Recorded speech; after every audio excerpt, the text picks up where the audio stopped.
এই তো দেখি খাবার। আরে জল পাঠা, এই জেলে তুমি আমার ছেলেকে ছেড়ে দাও। না, ওকে আমি ছাড়বো না, ওকে আমি বাজারে অনেক চড়া দামে বিক্রি করবো। যদি তুমি কি ছেড়ে দাও তাহলে আমি তোমার মনের সব ইচ্ছে পূরণ করব।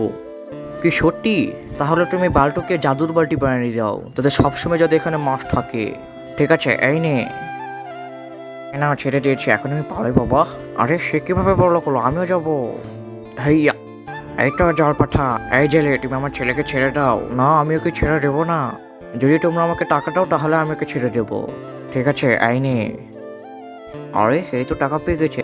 আরে সে দেখে অনেক টাকা পেয়ে গেলে এবার আমিও টাকা নিবো, চলো। হাইয়া, বাহ, আবার খাবার। কি হলো, জল পাঠা উঠলো না কেন? বন্ধুরা, যদি তুমি ভিডিওতে একটা লাইক এবং সাবস্ক্রাইব করো তাহলে তোমার আজকে একটা দিনের মধ্যে একটা ভালো কাজ হয়ে যাবে। হ্যাঁ, এইবার দেখি। হ্যাঁ, এই তো আবার খাবার। তোমরা যদি আমাকে অনেক টাকা দাও তাহলে আমাকে ছেড়ে দেবো। এই বদমাইশ, তোকে তো আমি টাকা দেবোই না, বরঞ্চ তোকে কুকুর বানিয়ে দিব। কিন্তু কেন? ওদের দুজন কিন্তু তুমি টাকা দিয়েছিলে, কারণ ওরা দুজন তো আমাকে ছেলেকে ধরলে ওরা ভালো মতো ধরেছে, কিন্তু তুই তো আমার ছেলেকে মেরেছিস, কিন্তু তার মাথাটা কেটে নিয়েছিস।